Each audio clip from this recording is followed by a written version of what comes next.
ನಮಸ್ತೆ ವೀಕ್ಷಕರೇ, ನಾನು ಈ ಗರ್ಭ ಸಂಸ್ಕರಣೆ ಕೆಲವೊಂದು ಹುಟ್ಟಿರೋ ವ್ಯಕ್ತಿಗಳ ಉದಾಹರಣೆ ಸಾಕ್ಷಿಗಳು ಹೇಳ್ತೀನಂದಿದೆ. ಅದರಲ್ಲೇ ಮೊದಲನೇದಾಗಿ ಭಕ್ತ ಪ್ರಹ್ಲಾದರವರು. ಈ ಭಕ್ತ ಪ್ರಹ್ಲಾದರು ಯಾರಂತ ಎಲ್ಲರಿಗೂ ಗೊತ್ತು, ಹೌದಲ್ವಾ? ಇವರ ತಂದೆ ಒಬ್ಬ ದೊಡ್ಡ ರಾಕ್ಷಸ ಹಿರಣ್ಯಕಶಿಪು. ಅವರ ಹೆಂಡತಿ ಕಯಾದು. ಇವರು ಕಾರಣಾಂತರಗಳಿಂದ ಆಶ್ರಮದಲ್ಲಿ ಇರಬೇಕಾಗ್ತದೆ. ಅವರು ಆಶ್ರಮದಲ್ಲಿದ್ದಾಗ ಗರ್ಭಿಣಿಯಾಗಿರ್ತಾರೆ. ಸೊ ಆ ಆಶ್ರಮ ಸುಮನೋಹರದಿಂದ ಕೂಡಿರುತ್ತೆ. ಒಂದು ದೊಡ್ಡವಾದ ಅರಣ್ಯದಲ್ಲಿರುತ್ತೆ. ಅಲ್ಲೆಲ್ಲ ಆಶ್ರಮ ನಿವಾಸಿಗಳ ಜೊತೆ ಕಯಾದು ಅವರು ದಿನನಿತ್ಯ ಇರೋಕ್ಕೆ ಶುರು ಮಾಡ್ತಾರೆ.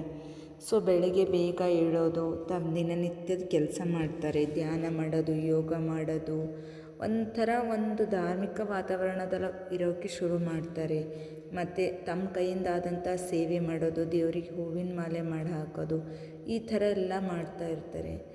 ಆಮೇಲೆ ಅವರು ಸಂಜೆ ಟೈಮಲ್ಲಿ ಅಂದರೆ ಸಾಯಂಕಾಲದಲ್ಲಿ ಅವರು ಸತ್ಸಂಗದಲ್ಲಿ ಭಾಗವಹಿಸ್ತಾರೆ. ಭಜನೆಗಳು ಮಾಡೋದು, ಕೀರ್ತನೆಗಳು ಮಾಡೋದು, ಸತ್ಸಂಗದಲ್ಲಿ ಎಲ್ಲ ವಿಧವಾದಂಥ ದೇವರಿಗೆ ಸೇವೆ ಸಲ್ಲಿಸ್ತಾ ಇರ್ತಾರೆ.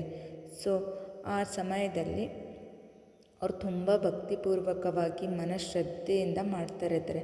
ಆವಾಗ ಅಲ್ಲಿ ನಾರದ ಮುನಿಗಳು ಬಂದು ಕಯಾದವರು ತುಂಬ ಭಕ್ತಿ ಶ್ರದ್ಧೆಯಿಂದ ಆ ಭಜನೆಯಲ್ಲಿ ಆ ಸತ್ಸಂಗದಲ್ಲಿ ಪಾಲ್ಗೊಳ್ಳೋದು ನೋಡಿ ತುಂಬ ಖುಷಿ ಆಗ್ತದೆ ಅವರಿಗೆ. ಅವರು ಹರಿ ಸಂಕಲ್ಪದಂತೆ ಅವ್ರ ಕಯಾದ ಹತ್ರ ಹೋಗಿ ಅವ್ರದ್ದೆಲ್ಲ ಆರೋಗ್ಯ ವಿಚಾರಿಸ್ಕೊಂಡು ಅವ್ರಿಗೆ ತಮ್ಮ ಹತ್ರ ಕುಳಿತುಕೊಂಡು ಹಲವಾರು ಕಥೆಗಳು ಹೇಳ್ತಾರೆ. ಅವರಿಗೆ ಹರಿಭಕ್ತಿ ಕಥೆಗಳು ಹೇಳೋದು ಮತ್ತು ಮೋಕ್ಷದ ವಿಚಾರವಾಗಿ ತಿಳಿಸೋದು, ಮಹಾವಿಷ್ಣುವಿನ ಅತಿಶಯನ ಗುಣಗಳೆಲ್ಲ ಮಾಡ್ತಾರೆ. ಭಕ್ತಿ ರಸದ ಆನಂದವನ್ನು ಅವ್ರು ಸವಿ ಹಾಗೆ ಮಾಡ್ತಾರೆ. ಅಷ್ಟೆಲ್ಲ ಹೇಳುವಾಗ ಕಯಾದವ್ರಿಗೆ ನಿದ್ದೆ ಬಂದುಬಿಟ್ಟು ಮಲ್ಕೊಂಡ್ಬಿಡ್ತಾರೆ. ಆದರೆ ಹೊಟ್ಟೆಯಲ್ಲಿರೋ ಮಗು ಮಲ್ಕೋದಿಲ್ಲ. ಅದು ನಾರದ ಮುನಿಗಳು ಹೇಳುವಂಥ ಎಲ್ಲ ವಿಷಯಗಳನ್ನು ಕೇಳ್ತಾ ಇರುತ್ತೆ. ಸೊ ಆವಾಗ ನಾರದ ಮುನಿಗಳು ತಮ್ಮ ದಿವ್ಯ ಶಕ್ತಿಯಿಂದ ಅರ್ಥಕೊಂಡು ಬಿಡ್ತಾರೆ, ಹೊಟ್ಟೆಯಲ್ಲಿರೋ ಮಗು ಕೇಳಿಸ್ಕೊತಾ ಇದೆ ಅಂತೆ. ಸೊ ಅದನ್ನು ಅರಿತು ನಾರದ ಮುನಿಗಳಿಗೆ ತುಂಬ ಸಂತೋಷವಾಗಿ ಅವ್ರೇನು ಮಾಡ್ತಾರಂದರೆ ಆ ಮಗುವಿಗೆ ಸರ್ವ ಪಾಪನಾಶಕ ಸರ್ವ ಮಂಗಳದಾಯಕದ ಮಹಾಶಕ್ತಿಶಾಲಿದ ಓಂ ನಮೋ ಭಗವತಿ ವಾಸುದೇವಾಯ ಮಹಾಮಂತ್ರವನ್ನು ಅವ್ರು ಹೇಳ್ತಾರೆ. ಏನು ಆಶ್ರಯ ಎಂಬಂತೆ ಆ ದಿವ್ಯ ಮಂತ್ರವನ್ನು, ಆ ಒಳಗಡೆ ಇರೋ ಹೊಟ್ಟೆಯಲ್ಲಿರೋ ಕೂಸು ಸಹ ಅದನ್ನು ಜಪಿಸುತ್ತದೆ. ಆವಾಗ ಅಂಥ ಅದ್ಭುತ ಶಕ್ತಿ ಗರ್ಭ ಸಂಸ್ಕಾರಕ್ಕಿದೆ. ಸೊ ಮುಂದೆ ಅವರು ಒಬ್ಬ ಪಕ್ಕ ಹರಿಭಕ್ತಾಗಿ ಭಕ್ತ ಪ್ರಹ್ಲಾದಾಗಿ ಪ್ರಖ್ಯಾತಿ ಹೊಂದ್ತಾರೆ. ಅವ್ರ ಭಕ್ತಿ ಮೆಚ್ಚಿ ಅವ್ರಿಗೆ ನರಸಿಂಹ ಅವತಾರ ಆಗ್ತಾರೆ.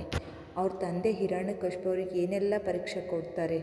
ಆದರೂ ಅವರು ಎಲ್ಲ ಥರ ಪರೀಕ್ಷೆಯಲ್ಲಿ ಎಲ್ಲದ ನೋವು ಅನುಭವಿಸಿ ಅವ್ರ ಭಕ್ತಿನ ಮೆಚ್ಚಿಸ್ತಾರೆ. ದೇವ್ರು ಮೆಚ್ಚಿ ಬಂದು ಯಾರಂದರೆ ನರಸಿಂಹಸ್ವಾಮಿ ಅವತಾರ ತಾತಾರೆ.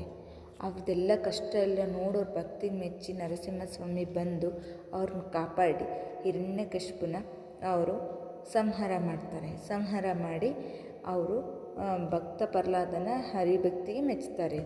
ಸೊ ಇಲ್ಲಿ ನಾವು ಏನು ಕಂಡ್ಕೊಳ್ಬೇಕಂತಂದರೆ ನಾವು ಇಲ್ಲಿ ಒಬ್ಬ ರಾಕ್ಷಸನ ಮಗ ರಾಕ್ಷಸ ಅಲ್ಲ, ಅವನು ಹರಿಭಕ್ತ ಆದ. ಇದು ಹೇಗೆ ಸಾಧ್ಯ ಅಂತಂದರೆ ಅವ್ರ ತಾಯಿ ನೀಡಿರೋಂಥ ಸಂಸ್ಕಾರ ಅಲ್ವಾ. ಇವಾಗ ಎಷ್ಟೋ ಜನ ತಂದೆ ತಾಯಿ ನಾವು ಡಾಕ್ಟರ್ ಆದರೆ ಮಕ್ಕಳನ್ನ ಡಾಕ್ಟರ್ ಬೇಕಂತ ಅವ್ರಿಗೆ ಅದೇ ಮಾಡ್ತಾರೆ. ನಾವು ಇಂಜಿನಿಯರಿಂಗ್ ಆದರೆ ನಮ್ಮ ಮಕ್ಕಳು ಭೀ ಇಂಜಿನಿಯರಿಂಗ್ ಮಾಡಬೇಕಂತಾರೆ. ನಾವು ಬಿಸ್ನೆಸ್ ಆದರೆ ನಮ್ಮ ಮಕ್ಕಳನ್ನ ಬಿಸ್ನೆಸ್ ಮ್ಯಾನ್ ಅಂತಾರೆ. ಇದೇ ಥರ ಇರುತ್ತೆ. ಆದರೆ ಇಲ್ಲೊಬ್ಬ ರಾಕ್ಷಸಕನ ಮಗ ರಾಕ್ಷಸ ಆಗಲಿಲ್ಲ, ಅವನು ಹರಿಭಕ್ತ ಆದ. ಇದಕ್ಕೆ ಕಾರಣ ಸಂಸ್ಕಾರ. ಹೊಟ್ಟೆಯಲ್ಲಿ ಅವ್ರ ಅಮ್ಮ ಅವನಿಗೆ ನೀಡಿರೋಂಥ ಸಂಸ್ಕಾರಗಳು, ಒಳ್ಳೆಯ ಧಾರ್ಮಿಕ ಕ್ರಿಯೆಗಳು ನಡೆಯುವಂಥ ಧನಾತ್ಮಕ ತುಂಬಿರುವಂಥ ದೇವರಿಗೆ ಸನ್ನಿಧವಾಗುವಂಥ ಆಶ್ರಮದಲ್ಲಿ ಅವ್ರು ಇರುವಾಗ ನಾರದ ಮುನಿಗಳು ಹೇಳಿಕೊಟ್ಟಿರುವ ಹರಿಭಕ್ತಗಳ ಕಥೆಗಳಾಗಲಿ, ಆ ಹರಿಭಕ್ತಿಯ ಹೇಗೆ ಇರ್ತಾರೆ ಅನ್ನೋದೆಲ್ಲ ಹೇಳಿಕೊಟ್ರನಿಂದ ಅದು ಒಂದು ತುಂಬ ಶ್ರೇಷ್ಠ ಅದ್ಭುತವಾದ ಹರಿಭಕ್ತನಾಗಿ ಭೂಮಿಗೆ ಬಂದು ದೇವರನ್ನೇ ಅವನು ಒಲಿಸ್ಕೊಂಡು ಧರ್ಮ ಸ್ಥಾಪನೆ ಮಾಡೋಕ್ಕೆ ಅವ್ರ ತಂದೆಯೇ ದೇವರೇ ಸಂಹಾರ ಮಾಡ್ತಾರೆ. ಸೊ ಇದು ಈ ಶಕ್ತಿ ಇರೋದು ಯಾವುದಕ್ಕೆ ಅಂದರೆ ಗರ್ಭ ಸಂಸ್ಕಾರಕ್ಕೆ. ಹೌದು, ಗರ್ಭ ಸಂಸ್ಕಾರ ನೀಡೋದ್ರಿಂದ ಅವ್ರ ತಂದೆ ತಾಯಿ ಏನಾಗಿದ್ರು ಅದು ಅವ್ರ ಮೇಲೆ ಪರಿಣಾಮ ಬೀಳಲ್ಲ. ನಾವು ಯಾವ ರೀತಿ ಸಂಸ್ಕಾರ ಕೊಡ್ತೇವೆ, ಒಟ್ಟಿನಲ್ಲಿ ಯಾವ ವಾತಾವರಣದಲ್ಲಿ ನಾವು ಮಗುವಿಗೆ ಬೆಳೆಸ್ತೇವೆ, ಯಾವ ವಾತಾವರಣ ನಾವು ಆ ಮಗುವಿಗೆ ಕೊಡ್ತೇವೋ ಅದೇ ರೀತಿ ಅದು ಬೆಳೆಯುತ್ತೆ. ಆ ರೀತಿ ಗರ್ಭ ಸಂಸ್ಕಾರ ಒಂದು ಅದ್ಭುತ ಶಕ್ತಿ ಇದೆ.